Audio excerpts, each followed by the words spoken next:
Terungkap bahwa Majapahit memiliki 80 kerajaan bawahan yang tersebar dari Sumatera hingga Papua. Meskipun sejarawan modern masih berdebat tentang angka tersebut, hal yang lebih menarik adalah keberlanjutan keturunannya yang mewujud dalam salah satu suku di Indonesia yang dikenal sebagai suku Tengger.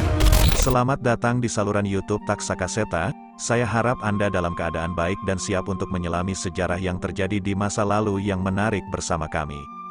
Di sini, kami akan menjelajahi berbagai topik sejarah dan berbagi kisah-kisah sejarah yang luar biasa.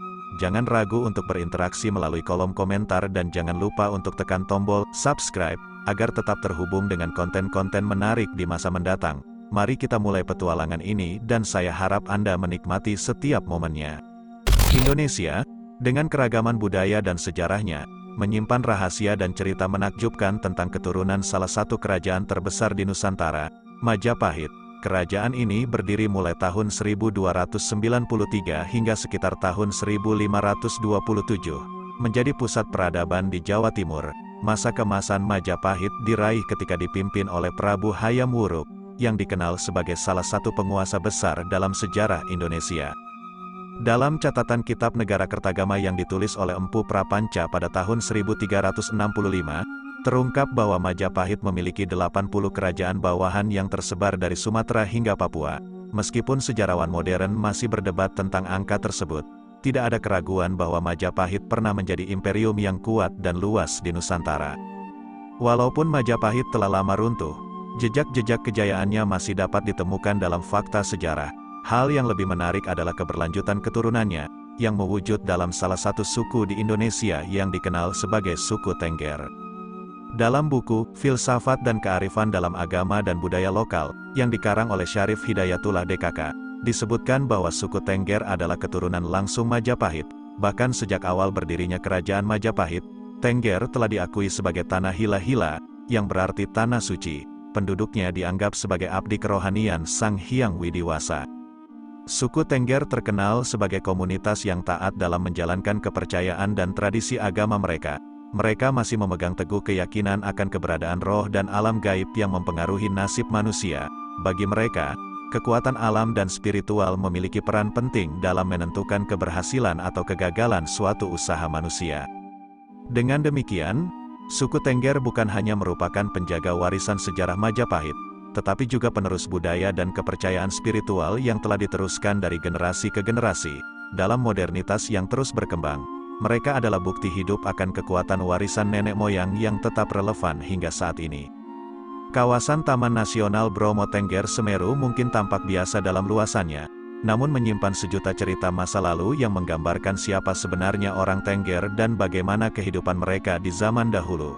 Dalam penelusuran sejarahnya, ditemukan prasasti-prasasti kuno yang menggambarkan kehidupan masyarakat Tengger. Prasasti pertama berasal dari tahun 851 Saka, 929 Masehi, mengisahkan desa Walandit di Pegunungan Tengger, tempat Hulun Hyang atau abdi dewata hidup sebagai pengabdi dewa. Prasasti kedua dari abad yang sama mengungkapkan bahwa penduduk di wilayah ini memuja Gunung Bromo dan dewa yang disebut Sang Hyang Swayambhuwa, yang setara dengan dewa Brahma dalam agama Hindu. Pada tahun 1880, seorang perempuan Tengger menemukan prasasti Kuningan di Desa Wonokitri, Kabupaten Pasuruan, yang berasal dari tahun 1327 Saka atau 1407 Masehi. Prasasti ini mengkonfirmasi eksistensi Desa Walandit dan mengungkapkan bahwa tanah di sekitarnya dianggap suci. Masyarakat Walandit dibebaskan dari kewajiban membayar pajak upacara kenegaraan karena mereka wajib memuja Gunung Bromo. Nama Walandit juga disebut dalam Kakawin Nagara Kertagama sebagai tempat suci yang dihormati oleh Kerajaan Majapahit. Di masa Majapahit, kemungkinan besar Walandit adalah salah satu mandala yang dipimpin oleh seorang dewa guru, seorang pendeta yang sangat berilmu. Mandala tersebut mungkin juga dihuni oleh para resi atau pertapa yang hidup dalam pengasingan. Prasasti Walandit dan naskah-naskah kuno menunjukkan bahwa kawasan Bromo Tengger Semeru telah dihuni sejak masa kejayaan Kerajaan Majapahit. Ini memunculkan pertanyaan tentang asal-usul orang Tengger. Apakah mereka adalah keturunan langsung Majapahit atau pengungsi yang diterima oleh masyarakat Walandit karena tekanan ekspansi kerajaan Islam Demak pada abad ke-16 Masehi?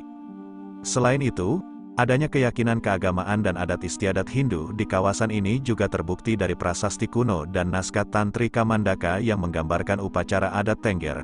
Upacara tersebut melibatkan penggunaan api penyucian dari Dewa Siwa dan Dewi Uma yang ditempatkan dalam kuali maron, yang melambangkan kawah Gunung Bromo. Seiring berjalannya waktu, identitas orang Tengger mengalami perubahan dan tantangan. Pada akhir abad ke-19, pengaruh revitalisasi Islam mulai memengaruhi kawasan Tengger, dan kepercayaan terhadap dewa-dewa Hindu semakin memudar. Selama pendudukan Jepang, banyak teks doa Tengger yang disembunyikan, dan tradisi lokal mulai meredup. Kekhasan sejarah dan agama orang Tengger tetap menjadi daya tarik yang kuat, menarik perhatian pemerhati dari dalam dan luar negeri. Perayaan Kasada yang diadakan setiap tahun juga menjadi bukti bagaimana tradisi dan identitas orang Tengger masih hidup hingga saat ini. Dengan demikian, Bromo Tengger Semeru tidak hanya menghadirkan panorama alam yang memukau, tetapi juga merupakan tempat yang kaya akan sejarah, keyakinan keagamaan, dan tradisi budaya yang unik. Ini adalah cerminan dari bagaimana perubahan zaman dan berbagai pengaruh luar tidak pernah menghapuskan akar-akar kuat dari kehidupan orang Tengger. Orang Tengger, sekelompok masyarakat yang tinggal di kawasan pegunungan Bromo Tengger Semeru, mempunyai identitas yang misterius dan menarik. Mereka bukanlah suku primitif atau terasing, dan jumlah mereka hanya sekitar 100.000 dari populasi besar Jawa yang mencapai hampir 100 juta jiwa. Namun, sebagai masyarakat kecil yang hidup di tengah-tengah masyarakat yang berkembang, orang Tengger sering kesulitan dalam upaya untuk meraih kembali jati diri dan sejarah mereka yang kaya. Sebelum gerakan reformasi Hindu pada tahun 1980-an, usaha orang Tengger untuk merumuskan kembali warisan leluhur mereka dan hubungannya dengan masyarakat Jawa hanya bergantung pada sumber-sumber budaya lokal. Namun, seiring berjalannya waktu, pengertian tentang apa yang disebut desa Tengger menjadi problematis. Beberapa desa yang dahulu dianggap sebagai desa Tengger, sekarang tidak lagi mempraktikkan adat istiadat Tengger. Pemahaman yang berkembang adalah bahwa desa Tengger mencakup desa-desa di 4 kabupaten yang mayoritas penduduknya beragama Hindu dan masih mempertahankan adat istiadat Tengger. Desa-desa ini termasuk Ngadas, Jetak, Wonotoro, Ngadirejo, Ngadisari, di Kabupaten Probolinggo, Ledokombo, Pandansari, Wonokerso, di Kabupaten Probolinggo, Tosari, Wonokitri, Sedaeng, Ngadihwono, Podokoyo, di Kabupaten Pasuruan, Keduung, di Kabupaten Pasuruan, Ngadas, di Kabupaten Malang, dan Argosari serta Ranu Pani, di Kabupaten Lumajang. Orang Tengger terkenal sebagai petani tradisional yang tangguh, tinggal berkelompok di perbukitan yang dekat dengan ladang mereka.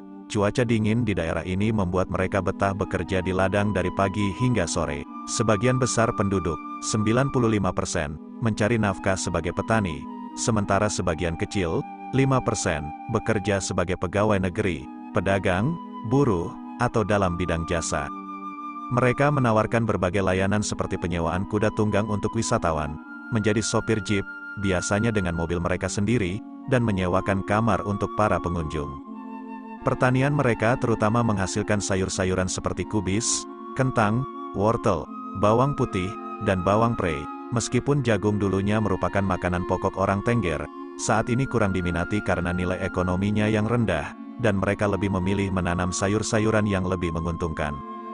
Meskipun demikian, beberapa lahan pertanian masih ditanami jagung karena tidak semua orang Tengger menggantikan nasi jagung sebagai makanan pokok mereka dengan beras. Nasi aron Tengger, atau nasi jagung, tetap menjadi hidangan tradisional yang berharga dalam kekayaan kuliner Indonesia. Dalam dunia yang terus berubah, orang Tengger tetap mempertahankan cara hidup mereka yang unik dan tradisi-tradisi yang telah diwariskan dari generasi ke generasi. Dalam modernitas yang terus berkembang, mereka adalah jejak hidup yang mengingatkan kita pada akar-akar budaya yang kuat dan daya tahan manusia yang luar biasa. Terima kasih telah menonton video kami di saluran YouTube Taksakaseta. Kami harap Anda menikmati cerita sejarah yang kami bagikan. Jangan lupa untuk selalu mendukung saluran kami dan aktifkan pemberitahuan agar tidak ketinggalan video menarik lainnya. Sampai jumpa di petualangan kisah-kisah sejarah selanjutnya. Salam pecinta sejarah dari Taksakaseta.